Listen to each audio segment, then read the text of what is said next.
Тэгэхээр одоо яг 11 цаг 40 минут өнгөрч байна.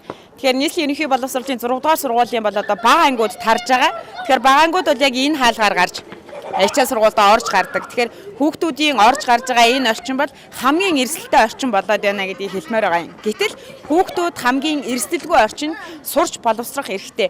Тэгэхээр нийслэлийн удирдлагууд болоод одоо энэ Авзах Трейд компанид 2018 оноос хойш үйл ажиллагаагийн хүлээн зөвшөөрөл өгсөн хүмүүс бас эргэж хараач. Хүүхэд нэгдүгээр гэж ярьдаг. Гэтэл бид нар хүүхдийнхээ эрх ашигыг хамгийн ноцтой зөрчдөг улс орон ард иргэд болоод байна. Манай хүүхдийн 4-р анги бас 6-р ангид сурдаг 2 хүүхэд байдаг. Тэгээд энэ нэг ямар ч хөдөлмөр хамгаалал байхгүй. Яг хүүхдүүд энэгээр нь гүйж тоглоно, явна. Бүр ингээд дээгүүр нь хүртэл ингээд 2-3-аараа гүйлддэг гэж байгаа байхгүй юу. Тэгээд ямар ч хөдөлмөр хамгаалалтын тийм нэг юу байхгүйгээр баригдаж байгаа. Аюулгүй байдал хангаагүйгээр баригдаж байгаа. Одоо ингээд дээд орны төмөрнүүд нь хонд мод одоо эрсдэлтэй хашаанд бүр нэвтрээд оролцсон байна. Тэгээд барилгын зай хэмжээ бол одоо 50 м-ийг ярьдаг үстэй. Тэгэд байхгүй манай байрны саталтаа гээд ПМ-ийг гээд хаас илхийг хаагаад хийсэн. Тэгээд өндөр өсгөн модын сургуулийн гээд ерөөсө нарч үсэхгүй доогоор эрсдэлтэй орчин амьдарч байгаа хүмүүс явж байна. Хэцүүхэн л идэв штэ өмнө. Ч одоо тэгээ ямар ч хамгаалт байхгүй. Хашаа машаа олон барилга барина гэдэг чинь нэлээл стандарт нэлийн баймаар юм. Тийм юм юу ч байхгүй юм билээ штэ энэ барилга. Тэгээ энэ цаана бас нэг 2 орон сууж байхын хүмүүс. Тэгээ тэр айлынх нь хүмүүс яаж байдгийг. Тэгээ энэ сургуулийн орчинд ядангуяа одоо энэ жоохон 1-р ингээ юу ч очир мэдэхгүй. Одоо том хүүхд ч гэсэн бас гиндэн штэ хүмүүс. Тийм ээ. Их л осолтой юм байна. Эцэгчдийн зүгээс ер нь угаасаа энэ барилга нь ямар ч стандартгүй тэгээ хүүхдийн эрхийг зөрчсөн тэгж баригдаж байгаа учраас буулгаад өгөөч л гэж хүсэж байна. Эцэгчдийн зөвлөлтөөс бүгдээрээ буулгах шаардлагатай гэсэн нэг өрөөд бол шиг бичиг өрөндөөд энэ хургуулад Нямбатар хотод төгсөн гэсэн. Тэгээ хүүхдийн аюулгүй орчныг л хангана. Нэг дээр хангаж өгмөр. Энийг одоо болиулаад тийм ээ. Энд чинь сургууль чинь бас хүүхдүүдтэй 2 дахь гэр орно л болно шүү дээ. Энд чинь тий их эзэг бүх хүмүүс чинь л өөр хүүхдээ даатгаад байж байгаа. Орчныг ингээ хагаа ажиглаар ямар болиг байхад. Энийг л болиулж байгаа. Зөвшөөрөл гэсэн улсууд нь энийг татгалзаад энийг болиулж л өгмөр байна да.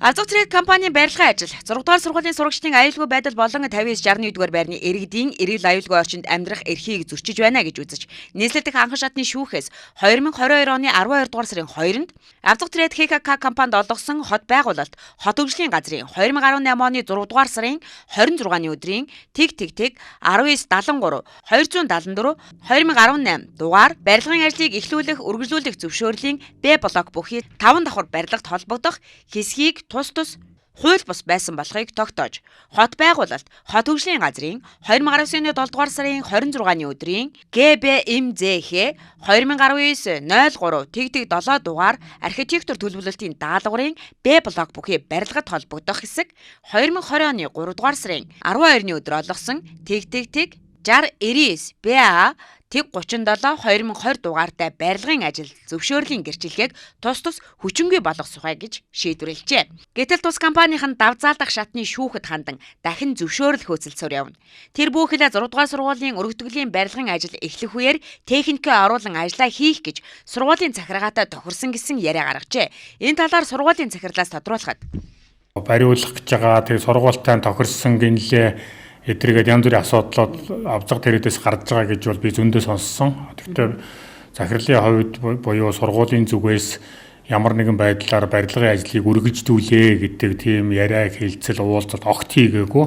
Манай сургууль өөрөө бас энэ 14 жил хөөцөлдсөн одоо 3 давхарлагын өргөтгөлийн ажлууд бас Азийн хөгжлийн банкны санхүүжилтээр хийгдэхэр болсон байгаа. Тэгэхээр бидэрт бол одоо 5 сарын 20-оос эхлээд машин механизм оруулж ирэх энэ өргөтгөлийн ажлыг өрн дулаан цагт барих энэ ажлууд байгаа учраас юм байхгүй. Магадгүй сургуулиас нь зөвшөөрөл авсан тоног төхөөрөмжийн хашаанд нь оруулна эдэр гэсэн яриануд байгаа гэсэн. Энэ талаар бол огт тийм юм хийгдээгүй байгаа гэдгийг бас хэлэх нь зөв байх гэж боддог. Тэгээ мэдээж энэ хүүхдийн аюулгүй байдал гэдэг талаас одоо 1-р давхрын сургалтын үйл ажиллагааг одоо гэрэл байгалийн гэрлийг хаах ч юм уу үндсэн сургуулийн одоо ашиглалтын талбай руу нэвтэрч одоо наашаага баригдсан эдрэгээд энэ дүрм журм стандартыг зөрчсөн юмнууд бол байгаа юм байна лээ.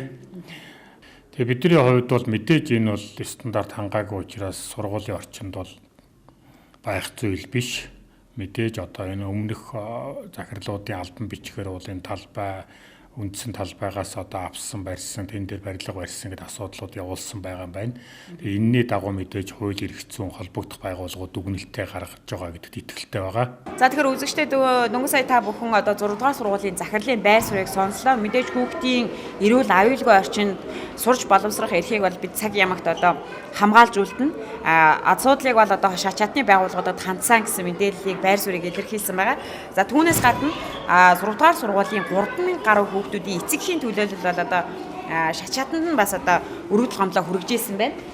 Хамгийн анх хэд энэ 2021 оны 3 сарын 15-нд тухайн боловсрол соёлын шинжилгээ ухааны сайд инх хамгаалсан таана гэдэг алтан бичиг хүргүүлж ирсэн байна. За энд баригдаж байгаа барилга байшин бол хүүхдүүдийн маань аюулгүй сурч боловсрох одоо нөхцөлийг зөрчиж байна. Тийм учраас энэ асуудлыг шийдэж өгөөч гэсэн энэ 3000 гаруй хүүхдүүдийн эцэгхийн төлөөлөл алтан бичиг хүргүүлсэн.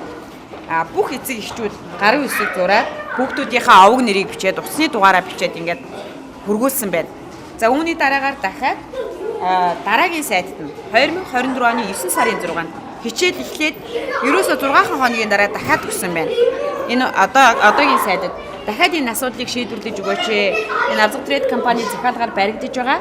Одоогийн 4 давхар барилга бол сургуулийн орчинд хүүхдүүдийн одоо эрхийг ностой зөрчиж байна. Та энийг асуудлыг анхааралтай аваач гэсэн алтан бичиг бүхий гарын үсгүүдийг ингээд цуглуулад дахиад өгсөн.